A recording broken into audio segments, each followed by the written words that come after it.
आज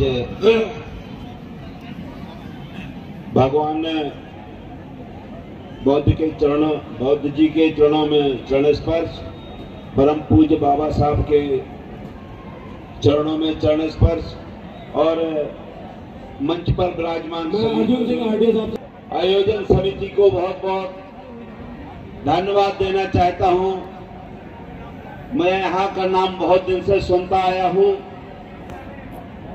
साथियों, मैं बुंदेलखंड की धरती से आता हूं। आप लोग तो अच्छी जगह बैठकर यहां बैठे हैं। मैं जिस जगह से आता हूं आपको बता देना चाहता हूं, आज भी चप्पल लेकर जूता लेकर हम लोग दरवाजे से नहीं जा सकते हैं। आज भी अभी भी मध्य प्रदेश के अंदर बुंदेलखंड में, जिसमें गाजियाबाद में और आपके दिल्ली में 80% लोग मेरे क्षेत्र के यहाँ गंदी नालों के किनारे रहते हैं। आपको इसलिए बाबा साहब की बात बता देना चाहता हूं। अभी बाबा साहब अम्बेडकर ने कहा था कि जिस दिन मेरे समाज के 10 डॉक्टर, 10 इंजीनियर और 10 वकील हो जाएंगे, उस दिन इस देश का कल्याण हो जाएगा। आज देश के अंदर 10 लाख डॉक्टर, 10 लाख इंजीनियर और 10 लाख वकील हैं।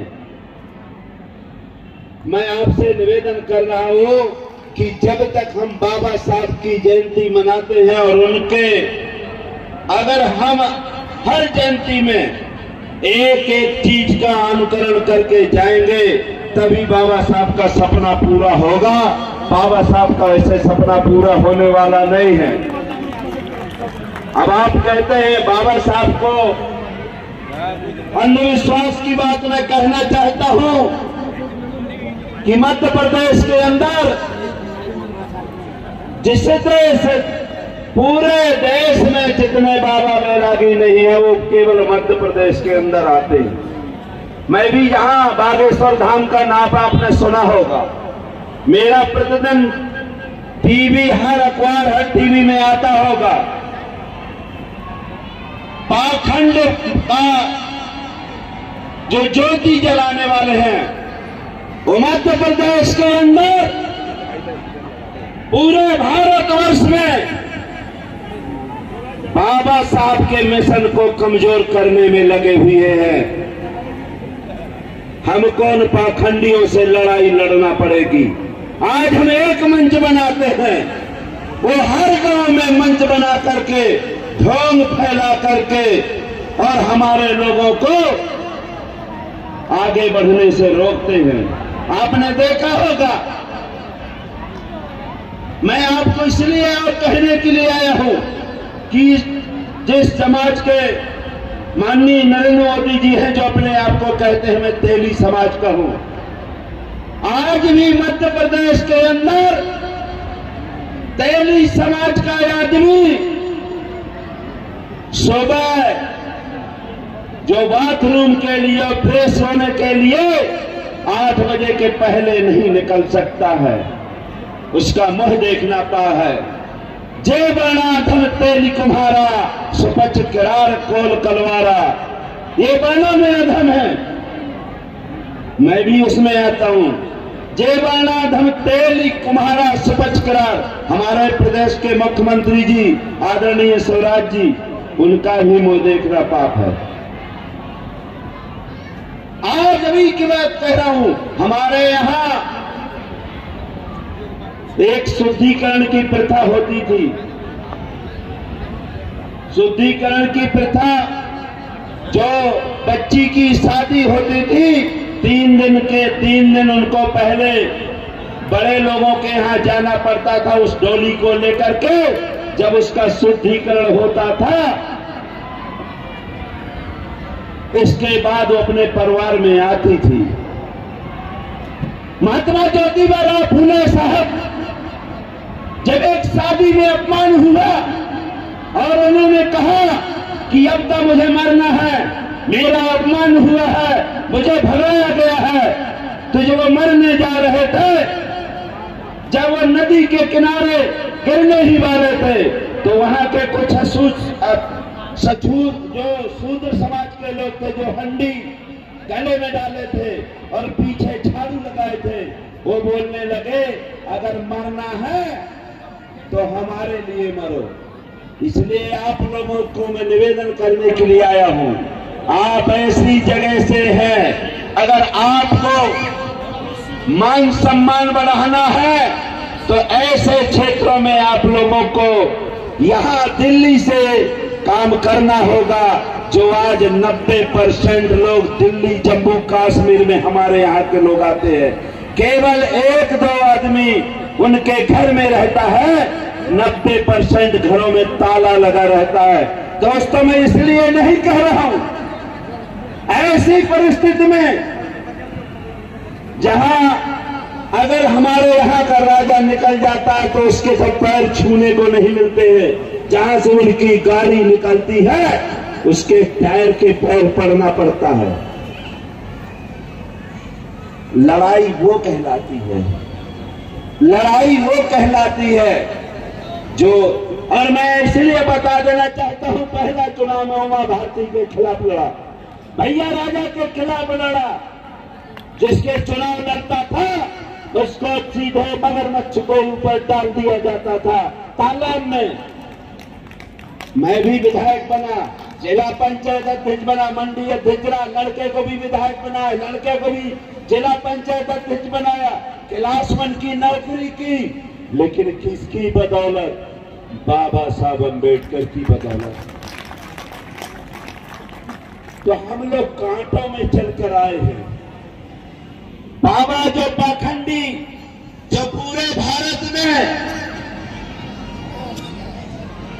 गंदी बातें सुना करके कहता है कि मैं तो हनुमान का भक्त हूं, मेरे ऊपर जो हनुमान जी कहते हैं वही मैं करता हूं, और कहता है जो हमारी मां बहनें जाती हैं कि मैं आपका सब जानता हूं, आपके किसके किसके संबंध है, मैं आपका इलू इलू भी जानता हूं। तो हमने कहा क्या आपका हनुमान जी ब्लू फिल्म देखता है? क्या आपका हनुमान जी, जब मैंने आपके एक दलित समाज की बेटी का शादी हुई और उसमें आपने देखा होगा कट्टा चला रहा था उसका भाई, और कह रहे थे टॉर्च चला रहे टॉर्च। हम लोग हजारों की संख्या में दलित समाज के लोग जब उनके घर गए, मैं आपको बता देना चाहता हूं, उसके यहां 200, 500 एक दिन में सुरक्षा गार्ड रहते हैं। जब दलित बेटी को शादी नहीं होने दिया, गाली गलौज किया, मारपीट किया और उसको भोजन नहीं होने दिया, हम दूसरे दिन गए। तो जब दूसरे दिन जाते हैं तो 1000 बीएसएफ के जवान मेरे घर में आ जाते हैं। 2 वज्रवाहन पूरे मध्य प्रदेश, आपके छतरपुर जिले के टीआई क्यों आ जाते हैं कि आरडी प्रजापति के ऊपर इनकाउंटर करा दो। वो क्यों कि आपने ऐसा साहस कैसे दिखाया जिसको विश्व जानता है। धीरेन्द्र शास्त्री का आपने अपमान किया और आपने उसके भाई के ऊपर FIR दर्ज कराई। आपको मरना है। और आप ये मानिए, मैं आपको बता देना चाहिए, RDX, मेरे घर में RDX रखने वाले थे, विदेशी बंदूक है और आपके करोड़ों रुपए विदेशी मुद्रा, और मुझको पकड़ करके मेरे ऊपर ही मेरी बंदूकों से वो फायर करवाते, और जिस तरह से अतीक अहमद के बेटे को इनकाउंटर कर दिया, वैसे आरडी प्रजापति का इनकाउंटर होना था 25 फरवरी 2023 को। दोस्तों, हम उस भूमि से आते हैं और आपसे बता देना चाहता हूं, अभी आपने एक राजा साहब है हमारे हम आपका नाम बहुत सुनते रहते हैं। हमें आप लोगों से बड़ी आशा लगी रहती। जब टीवी में देखता हूं, मैंने भी केस लगाया है उस शास्त्री के विरोध में। मैंने न्यायालय में प्रकरण कायम करवाया है और सुप्रीम कोर्ट में भी ला रहा हूं। यहां भी मैंने याचिका लगाने के लिए कहा है। तो आप मध्य प्रदेश एक ऐसी जगह है जहां 4 बाबाओं की इनकम आप ये मानिए पूरे मध्य प्रदेश को खवा सकती है। और वो कहां से पैसा, जब तक हम ये पाखंडियों का विरोध नहीं करेंगे तब तक बात नहीं बनने वाली। हम एक सभा करते हैं, एक घर घर सभा करते हैं। हमको पहला काम करना चाहिए कि अपने घर से टीवी निकाल कर फेंक देना चाहिए, हमको अखबार निकाल कर फेंक देना चाहिए। जब बाबा साहब के सही सिपाही होंगे, जब बाबा साहब का सही मिशन होगा, जब तक हमारे घर में टीवी रहेगी हमारी।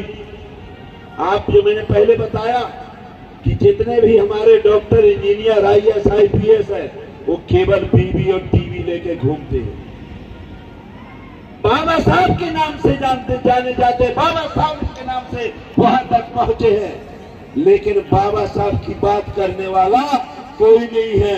अभी आपने देखा दोस्तों, मेरा इनकाउंटर बचा, हमने माननीय वहां पूरे SC ST के लोगों का 1 लाख का जमावड़ा जोड़ा और हमने चैलेंज किया।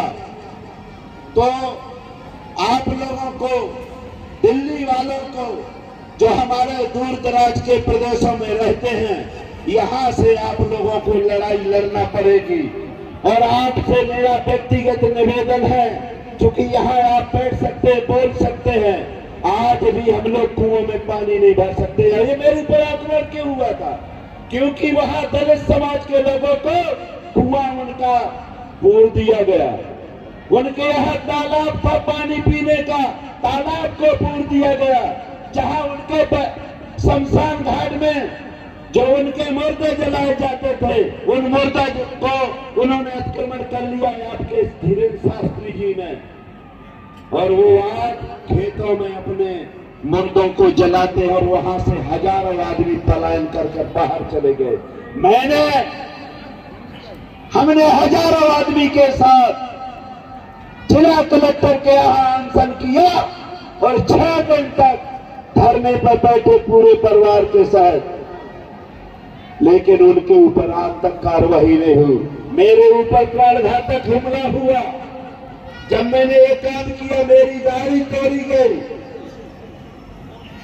तो मेरा कुल कहने का मतलब यह है कि हम लोग क्यों आगे बढ़ रहे हैं।